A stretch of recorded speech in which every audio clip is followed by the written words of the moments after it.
8월 첫 주에 사도행전 1장 8절의 말씀을 같이 나누었는데 그때 사도행전 1장 8절이 사도행전의 전반적인 내용을 아우르는 굉장히 중요한 구절이라고 이제 말씀을 드렸습니다. 특히 복음의 확산 과정을 이제 사도행전 1장 8절에서 기록하는데 먼저 예루살렘 그리고 온 유대와 사마리아 그리고 땅끝이었죠. 우리는 이 순서에 맞춰 가지고 8월에 이제 남은 시간 동안 복음이 어떻게 전달되어 가는가에 대한 것들을 좀 같이 살펴보려고 합니다. 오늘 먼저 예루살렘에 복음이 전달되는 과정을 좀 같이 다룰 텐데요. 사도행전 3장부터 6장 7절까지가 예루살렘에 복음이 전달되는 과정을 다룹니다. 그러면 그 출발이 어디에 있는가를 좀 한번 살펴볼 텐데 역사의 중요한 전환이 사실은 의도하지 않고 일어나는 경우가 많이 있습니다. 마르틴 루터가 면죄부에 대한 반박문으로 그 95개조 논박문을 비텐베르크 성당에 붙인 것이 종교개혁의 출발이 되었습니다.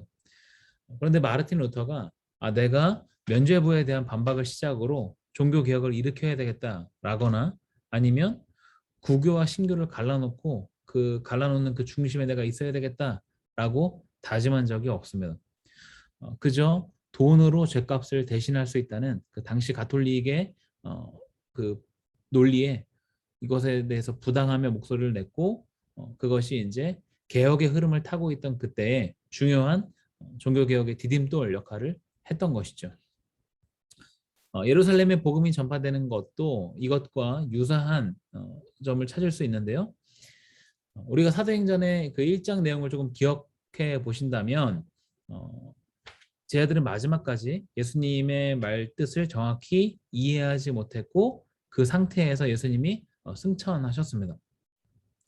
제자들은 이제 성령 받기를 기다리라는 말 그리고 내 증인이 되라 라는 말을 기억하고 기도에 힘쓰고 있었죠.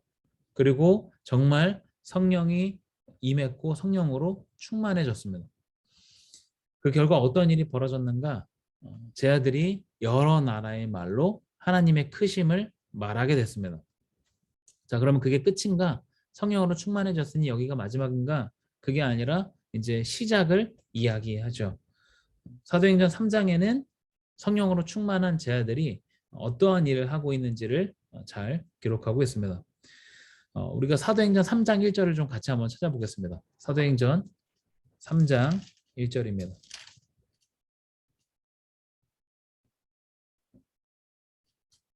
네, 찾으신 것 같은데요. 제가 한번 읽어보겠습니다. 제9시 기도 시간에 베드로와 요한이 성전에 올라갈새. 베드로와 요한은 평소와 같이 정해진 시간에 정해진 기도 시간에 기도하러 성전으로 올라갔습니다. 그리고 그때 늘상 마주하던 일을 경험하는 것이죠. 어떠한 일인가? 2절과 3절인데 제가 한번 이어서 읽어보겠습니다. 사도행전 3장 2절 3절입니다. 나면서 못 걷게 된 이를 사람들이 메고 오니 이는 성전에 들어가는 사람들에게 구걸하기 위하여 날마다 미문이라는 성전 문에 두는 자라. 그가 베드로와 요한이 성전에 들어가려 함을 보고 구걸하거늘. 나면서 못 걷게 되니 한마디로 선천적 하반신 마비라고 할 수 있습니다. 당연히 움직일 수 없었고 그래서 누군가가 성전 문 앞으로 옮겨주면 거기서 이제 구걸하는 일로 생계를 이어갔던 사람. 여기에 날마다 우리 3장 2절에 보면 날마다라는 표현이 있는데 이 표현을 봐서 이 사람이 매일 성전 문 앞에 와서 거기에 앉아가지고 구걸하는 일을 했음을 우리는 짐작할 수 있습니다. 그렇다는 것은 매일 기도하러 성전에 올라가는 경건한 유대인들이라면 이 사람이 여기에 앉아서 구걸하고 있다는 것은 다 익히 알고 있었다는 이야기가 됩니다. 베드로와 요한도 이 하반신 장애인에 대해서 알고 있었는데 여기서 평소와 다른 일이 벌어집니다. 베드로와 요한에게 평소와 다름없이 구걸하는데 베드로가 대뜸 이렇게 이야기하죠. 우리를 보라. 우리를 보라라는 이야기를 듣고 이 사람이 당연히 이제 저 사람이 뭔가를 주려나 보다 하고 기대하고 쳐다봤겠죠. 자기를 보라고 하니까 뭔가 돈이라든지 아니면 먹을 것이라든지 이런 것을 주는 줄 알고 베드로와 요한을 쳐다봅니다. 그때 베드로가 이렇게 이야기합니다. 3장 5절입니다. 그가 그들에게서 무엇을 얻을까요? 바라보거늘 베드로가 이르되 은과 금은 내게 없거니와 내게 있는 이것을 내게 주노니 나사렛 예수 그리스도의 이름으로 일어나 걸으라 하고 장애인이 기대한 것은 아마 돈이었을 것입니다. 그런 많은 돈이면 더 좋았겠죠. 그런데 베드로와 요한은 돈을 준 것이 아니라 돈으로 살 수 없는 것을 줍니다. 베드로가 장애인의 손을 잡아서 일으키는 순간 발과 발목에 힘을 얻고 걷고 뛰고 하나님을 찬양하며 베드로와 요한이 이 하반신 장애인을 일으켰던 기적 사도행전 3장에 기록하고 있는 이 기적이 예루살렘의 복음이 전해지는 그 시작 출발점이 되었습니다. 베드로와 요한은 우리가 이 장애인을 일으켜 세우는 것으로 복음의 출발을 삼아야 되겠다라고 생각한 적이 없습니다. 우리가 예루살렘을 이제 뒤집어 엎어야 되겠다라고 생각했던 적이 없다는 것이죠. 매일 기도하러 가는 시간에 성전에 올라가다가 구걸하는 장애인을 받고 성령의 능력으로 일으켜 세웠을 뿐입니다. 베드로는 이 사건이 어떠한 파장을 가져올지 전혀 몰랐습니다. 그런데 이 사건은 굉장히 큰 파급력을 가지고 일파만파 퍼지게 됩니다. 이 부분을 좀 같이 한번 보겠습니다. 사도행전 3장 11절입니다. 사도행전 3장 11절 제가 한번 읽어보겠습니다. 나은 사람이 베드로와 요한을 붙잡으니 모든 백성이 크게 놀라며 달려나아가 솔로몬의 행각이라 불리우는 행각에 모이거늘. 선천적 하반신 마비에서 자유함을 얻게 된 사람이 베드로와 요한에게 매달렸습니다. 사람들은 굉장히 놀랐겠죠. 그래서 가만히 있을 수 없어서 이들을 데리고 솔로몬의 행각으로 갑니다. 당시의 솔로몬의 행각은 상업과 토론으로 굉장히 유명한 장소였습니다. 그래서 이것이 어떻게 된 일인가 하고 들어보고 싶었던 것이죠. 지금 굉장히 자연스럽게 복음을 전할 수 있는 자리가 마련되었습니다. 그래서 사도행전 3장 12절부터 3장 마지막까지 베드로의 설교가 이어집니다. 12절부터 26절까지 이어진 이 베드로의 설교는 하나하나가 다 굉장히 중요한데 이 시간에는 그 핵심적인 내용 3가지를 좀 여러분과 같이 나누려고 합니다. 첫 번째는 무엇인가 하면 하반신 장애인을 일으킨 분은 누구인가 여기에 대한 설명입니다. 우리가 좀 3장 이 베드로의 설교를 좀 같이 한번 살펴볼 텐데요. 먼저 12절 하반절입니다. 12절 하반절 이스라엘 사람들아부터 제가 한번 읽어보겠습니다. 이스라엘 사람들아 이 일을 왜 놀랍게 여기느냐 우리 개인의 권능과 경건으로 이 사람을 걷게 한 것처럼 왜 우리를 주목하느냐 우리가 한 것이 아니다 라는 것이죠. 그리고 이어서 이렇게 이야기하는데요. 3장 16절을 지훈이가 한번 읽어주면 좋겠습니다. 사도행전 3장 16절입니다. 그 이름을 믿음으로 그 이름이 너희가 보고하는 이 사람을 성하게 하였나니 예수로 말미암아 난 믿음이 너희 모든 사람 앞에서 이같이 완전히 낫게 하였느니라. 네, 감사합니다. 왜 이 일을 놀랍게 여기느냐? 이 일은 놀랍게 여길 만한 일이 아니다라는 것이죠. 왜요? 만약에 베드로와 요한이 이 사람을 살렸다면 이것은 굉장히 놀라운 일이죠. 그런데 우리가 아니라 예수 그리스도가 일으켜 세웠기 때문에 이것은 놀라운 일이 아니다라고 말하고 있습니다. 예수 그리스도의 이름이 이 사람을 낫게 했다라고 분명하게 말하고 있는 것이죠. 두 번째로는 그 자리에 모인 군중들에 대한 죄의 지적입니다. 13절부터 15절 상반절까지인데요. 제가 한번 읽어보겠습니다.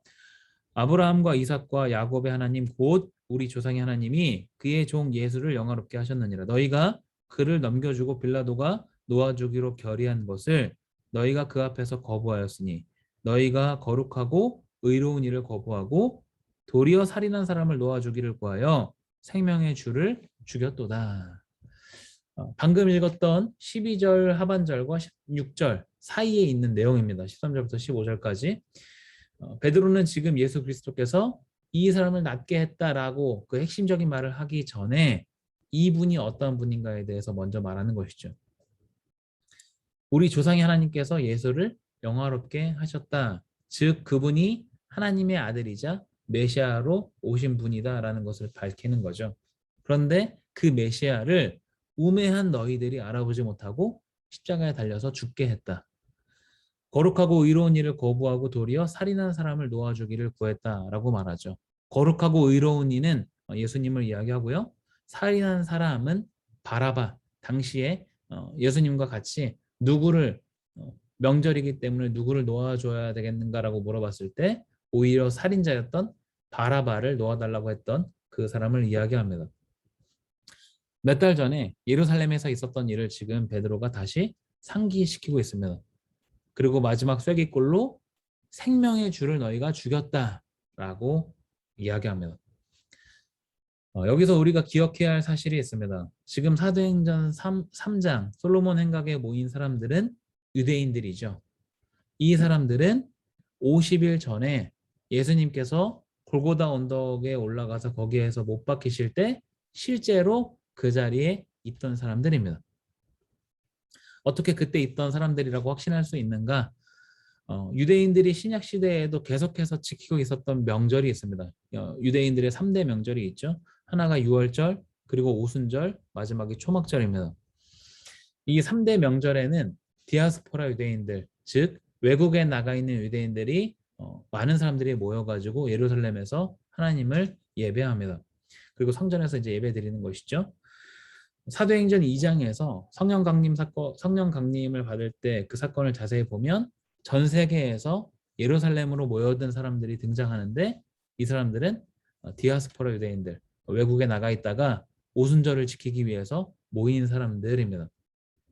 그래서 120명의 사람들이 성령이 충만해서 여러 나라의 말로 이야기할 때 그때 이제 다양한 나라에서 어떤 사람들이 이 사람들이 이런 나라의 말로 이야기한다라고 이야기할 수 있었던 것이죠. 그리고 오순절보다 50일 전인 6월절, 예수님께서 돌아가신 날이 바로 6월절입니다. 그러니까 성령 강림 사건을 직접 목격했던 디아스포라 유대인들, 그리고 솔로몬 행각에 모여서 이 장애인이 어떻게 다시 걷게 됐는가를 물어보고 있는 사람들은 50일 전인 6월절에도 그 자리에 있었을 가능성이 굉장히 높은 사람들이라는 것이죠. 예수님이 십자가를 지고 골고다 언덕을 올라갈 때 직접 예수님께 욕을 했거나 침을 뱉었거나 아니면 그 자리에 있었던 사람들이라는 말이 됩니다. 오늘 우리가 사도행전 3장을 읽을 때 이 베드로의 설교를 읽을 때 우리에게는 어느 정도 거리감이 있죠. 생명의 주를 죽였다라고 이야기할 때 나의 죄 때문에 예수님이 십자가에 달려서 돌아가셨구나. 내 죄값을 감당하셨지라고 우리는 생각할 수 있지만 실제 그 자리에서 우리는 돌을 던지지 않았습니다. 그렇지만 베드로의 설교를 듣고 있는 이 사도행전 3장에서 베드로의 설교를 듣고 있는 사람들은 실제 예수님을 향해서 돌을 던지고 조롱한 사람들이었다는 것이죠. 그 이야기는 무슨 이야기냐 하면 베드로의 지금 이 지적이 굉장히 날카롭게 그 사람들에게 들렸다는 말이 됩니다. 그 사람들을 향해서 죄를 지적하고 있다. 마지막 세 번째는 회개의 촉구입니다. 한번 17절부터 19절까지를 보겠습니다. 17절부터 19절. 네, 규환이가 한번 17절부터 19절까지를 읽어주면 좋겠습니다. 형제들아 너희가 알지 못하여서 그리하였으며 너희 관리들도 그리한 줄 아노라. 그러나 하나님이 모든 선지자의 입을 통하여 자기 그리스도께서 고난 받으시리를 미리 알게 하신 것을 이와 같이 이루셨느니라. 그러므로 너희가 회개하고 돌이켜 너희 죄 없이함을 받으라. 이같이 하면 새롭게 되는 날이 주 앞으로부터 이를 것이요. 아멘. 죄를 지적하고 거기서 끝이 아니라 돌아올 수 있는 길을 지금 제시하고 있습니다. 너희들이 알지 못해서 그러한 줄 안다. 그렇기 때문에 회개하고 돌이켜서 죄 없이 함을 받으라 라고 말하고 있습니다. 여기까지 베드로가 솔로몬 행각에서 했던 설교를 요약할 수 있습니다. 먼저 누가 이 하반신 장애인을 고쳐주었는지에 대한 설명, 그리고 그분을 알아보지 못하고 돌을 던진 청중들을 향해서 죄에 대한 지적, 그리고 마지막 회개에 대한 촉구까지 사람들은 지금 어떻게 이 장애인이 낫게 됐는가, 어떻게 이렇게 온전케 되었는가 궁금해서 몰려들었는데 아주 잘 짜여진 설교 한 편을 듣게 되었습니다. 결과는 어땠을까요? 이 베드로의 설교를 들은 결과는 어땠을까? 사도행전 4장 4절을 보면 어떠한 결과를 가져왔는지를 알 수 있습니다. 제가 한번 읽어보겠습니다. 말씀을 들은 사람 중에 믿는 자가 많으니 남자의 수가 약 5천이나 되었더라. 베드로의 설교를 듣고 예수 그리스도를 믿은 남자의 수가 약 5천이었다. 이 숫자에 포함되지 않은 여자들과 아이들을 합하면 더 많은 사람들이 회심했음을 짐작할 수 있습니다. 물론 이런 좋은 반응만 있었던 것은 아닙니다. 이것과는 정반대의 반응을 보였던 사람도 있습니다. 사도행전 4장 1절에서 3절입니다. 이 베드로의 설교가 끝나고 난 바로 다음 있던 일이죠. 사도들이 백성에게 말할 때에 제사장들과 성전 맡은 자와 사두개인들이 이르러 예수 안에 죽은 자의 부활이 있다고 백성을 가르치고 전함을 싫어하여 그들을 잡음에 날이 이미 저물었으므로 이튿날까지 가두었으나. 베드로가 솔로몬 행각에서 했던 설교는 의도하지는 않았지만 굉장히 큰 파장을 가져왔습니다.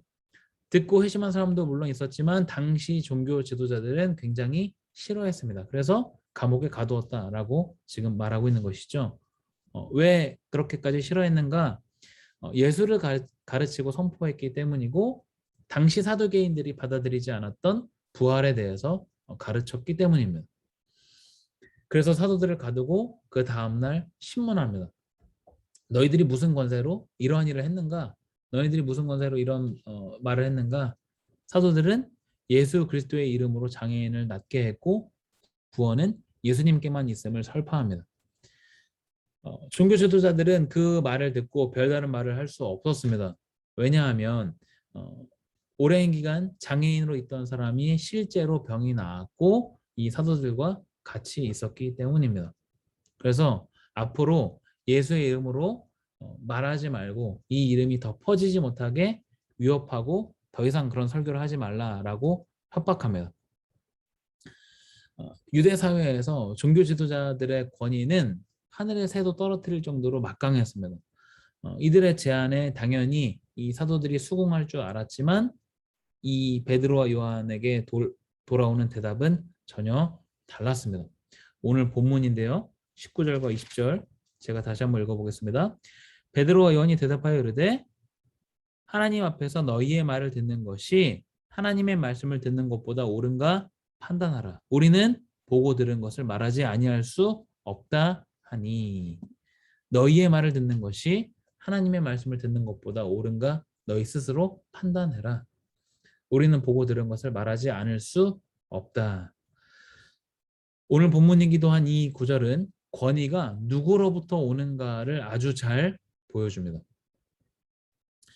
오늘 예루살렘에 복음이 전해지는 과정을 여러분에게 좀 같이 소개해드리면서 같이 한번 살펴봤는데요. 그 출발은 베드로의 설교였습니다.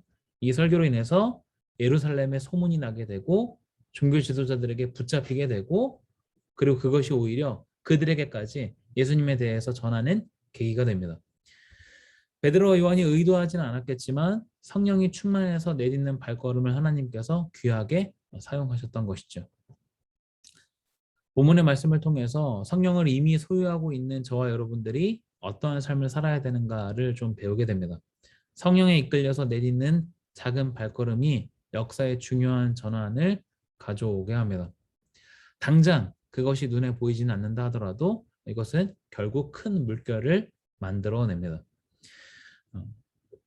말씀 앞에 서 있는 저와 여러분들이 말씀에 순종해서 복음의 전달자로 살아가는 우리 저와 여러분, 우리 SDY 청년들이 되기를 간절히 소망합니다. 함께 기도하겠습니다.